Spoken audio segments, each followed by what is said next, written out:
Comment bien gérer le juridique? Le juridique, bien évidemment, ça fait partie de la vie de l'entreprise et ça commence tout de suite dès que vous démarrez votre entreprise, dès que vous créez votre entreprise. Donc c'est quoi? C'est de choisir la bonne structure juridique pour votre entreprise. Souvent votre activité, souvent comment vous voulez être rémunéré, en salaire, en dividende et tout ça, avec votre expert comptable, vous allez pouvoir choisir la bonne structure juridique pour démarrer, pour vous développer. Et vraiment, il ne faut pas créer une structure juridique pour les premières années. Non. C'est quoi votre objectif sur court, moyen, long terme à niveau de votre société? Comment vous voulez fonctionner avec votre société? Comment vous voulez fonctionner avec votre rémunération? Et c'est là que ça va permettre, donc, avec votre expert comptable, d'affiner et de choisir la bonne structure juridique.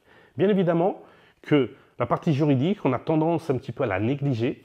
On va dire que ce n'est pas une priorité, sauf que après, dans la vie de l'entreprise, il y a des moments qu'on va se trouver confronté à quelques soucis si on ne fait pas très attention dès le départ. Donc déjà, il faut veiller à la conformité légale de votre entreprise réglementaire. Donc vous avez des fois des entreprises qui, il y a des règles à niveau juridique ou à niveau de la réglementation. Et donc du coup, bien évidemment, je donne un exemple. Imaginons que vous avez des caméras, par exemple, et que, par exemple, vous n'avez pas le droit de filmer la rue. Vous avez le droit que de filmer la partie à l'intérieur. Et il faut avertir vos employés. Si vous recevez du public, il y a des normes à niveau des caméras quand par exemple, imaginons que vous avez un accueil d'une entreprise. Par exemple, moi, dans le garage, j'avais un accueil. Il y avait du public qui venait, il y avait des caméras. Il y a toute une tas de procédures à mettre. Il faut les connaître pour pouvoir être réglementaire et être en conformité avec la loi, parce que quelqu'un peut dire je suis filmé, je ne suis pas averti, le droit à l'image, ce genre de choses et tout ça. Donc il faut déjà bien connaître son activité, bien se renseigner c'est quoi les réglementations par rapport à votre activité et par rapport à vos locaux, par rapport à comment vous allez fonctionner pour se mettre en règle à niveau de la conformité et la réglementation. Aussi le juridique, vous allez être confronté, c'est quand vous allez avoir des litiges et des conflits. Moi, ma stratégie, quand j'ai des litiges et des conflits, c'est d'essayer de toujours de trouver le négocier à l'amiable, c'est-à-dire un arrangement à l'amiable. Moi, j'aime pas les procédures, j'aime pas les tribunaux, j'aime pas les avocats, mais des fois, on est obligé d'y aller. Mais déjà, privilégiez d'abord de régler ces litiges et ces conflits à l'amiable, même si vous perdez un peu plus, même si des fois, vous dites c'est pas très juste, c'est pas très équilibré, mais moi, je préfère un mauvais procès à l'amiable qu'un bon procès au juridique ou un truc comme ça. Donc voilà, mais bon, des fois, c'est pas équilibré, on vous demande, imaginez par rapport à un employé, par rapport à un client et tout ça, vous voyez que c'est trop ou c'est déséquilibré, dans ce cas-là, il va falloir prendre un avocat, mais suivant les activités et suivant votre juridique, il faudra que ce soit un spécialiste de votre domaine. Attention, parce que des fois, vous avez des avocats généralistes, ils ne sont pas spécialisés là-dessus. Par exemple, je vous donne un exemple. Moi, j'ai un collègue qui, il y a quelques années, dans le cadre d'un garage, il avait viré 2 employés comme ça par un coup de tête. Il l'a payé plus tard, parce qu'il a été au prud'homme, parce qu'il n'a pas fait les choses dans les règles, il y avait des délais à respecter, des lettres recommandées, des avertissements et tout ça.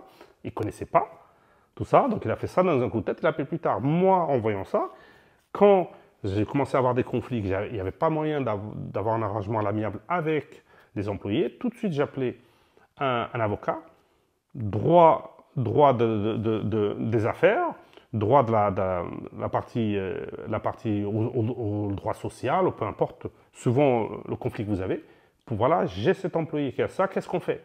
Voilà, un premier courrier, c'est lui qui va le préparer le courrier. Un deuxième courrier, mais il faut l'envoyer dans un certain délai. Donc vous voyez, tout ça, il faut le savoir. Donc soit vous le savez vous-même, vous le faites, ou soit vous faites accompagner d'un avocat spécialisé par rapport aux problèmes que vous avez à résoudre, que ce soit un conflit avec un client, que ce soit un conflit avec un employé, que ce soit un conflit avec un fournisseur, ou que ce soit un conflit avec la banque. Donc suivant le conflit ou les litiges que vous allez avoir, vous allez prendre quelqu'un pour vous accompagner par rapport à ça.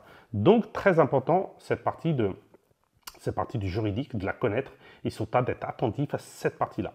Après, bien évidemment, il faut aussi, pour ceux qui vendent, qui créent des produits, tout ça, c'est de protéger la propriété intellectuelle. Donc, par exemple, pour les chanteurs, c'est droit d'auteur. Par exemple, pour droit d'interprète, par exemple, pour ceux qui vont créer quelque chose, ils vont mettre des brevets. Donc, tout ça, suivant votre activité, vous avez peut-être la protection de la propriété intellectuelle à protéger. Donc, après, ça peut être protégé en France, ça peut être en Europe, ça peut être mondial. Donc, tout ça, il faut connaître suivant vos besoins. Donc, ça fait partie aussi du juridique à niveau de ces choses-là et tout ça. Donc, et après, que ce soit, vous avez tout un tas de contrats que vous allez établir avec des fournisseurs, des clients, votre personnel, tout ça. Bien évidemment, il y a du juridique. Attention, on ne fait pas n'importe quoi. Il faut prendre du temps, soit avec votre expert comptable, soit avec un avocat.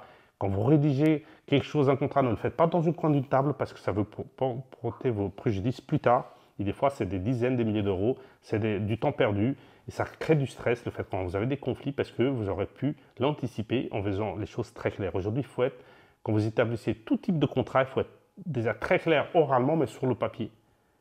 Et attention à ce que vous mettez oralement, le contrat vous établissez oralement, que ce soit bien écrit dans le papier, que ce soit exactement la même chose, parce que sinon, des fois, il y a un décalage d'interprétation. Il faut faire très, très attention. Et après, bien évidemment aussi, il y a de former, de sensibiliser ses équipes par rapport à la réglementation, par rapport à la conformité, ce genre de choses et tout ça. Donc, on est entouré de normes et tout ça. Et même quand on travaille, et vous avez aussi le droit du travail. Donc, attention avec le droit du travail. Aujourd'hui, souvent les activités, souvent la convention collective, ça bouge dans tous les sens. Donc, il faut vraiment faire le point, que ce soit avec son expert comptable ou son avocat, par rapport au droit du travail, par rapport aux protections des données. Attention avec les protections des données, par exemple. Et quand vous rentrez des données dans votre ordinateur, par exemple, moi, dans le cadre de la carrosserie, peinture, et on avait mis, c'est que, imaginons que j'ai le bureau, je rentrais des données de chaque client et tout ça. On avait mis, c'est qu'au bout de je ne sais pas combien de temps, si personne touchait l'ordinateur, ça se mettait en veille, il faudrait remettre le code. Parce qu'imaginons que vous partez, il y a quelqu'un qui vient, rentre dedans et il va avoir accès aux données. Donc, et après, il y a même de stockage des données. Donc ça, c'est très réglementé. Attention le juridique, parce que ça aussi, vous pouvez avoir des données sensibles, et ça, c'est quelque chose à ne pas prendre à la légère. Donc, je sais que cette partie juridique, pour un chef d'entreprise, c'est un petit peu le caillou sous le pied, parce qu'on n'aime pas trop passer le temps là-dessus, parce que juridique, ça égale conflit, ça égale prud'homme, ça égale tribunaux et tout ça. Mais plus vous allez être cadré à niveau du juridique, plus vous allez anticiper, vous êtes en train de préparer pour ne pas avoir de problème plus tard. Comme on a dit, que ce soit avec des employés, que ce soit avec des clients, que ce soit avec des fournisseurs, que ce soit avec votre banque, avec toutes les gens que vous allez être en relation vis-à-vis de votre équipe, il faut être bien connaître toute la partie juridique dans les grandes lignes et après de bien répondre, que ce soit vous, que ce soit avec votre expert comptable ou que ce soit avec un avocat spécialisé. Donc, pour résumer, ne prenez pas la partie juridique à la légère, essayez de comprendre comment ça fonctionne, essayez de savoir c'est quoi les conformités et la réglementation pour pouvoir protéger votre entreprise, vos équipes, pour que les choses soient bien et que vous ne soyez jamais amené à être dans un tribunal, chez un prud'homme, ou peu importe le type de conflit ou de litige que vous pouvez avoir. Voilà ce qu'on pouvait dire à niveau du juridique et surtout appliquez-le et soyez bienveillants par rapport à ça pour éviter tout type de problème. À très bientôt lors d'une prochaine vidéo.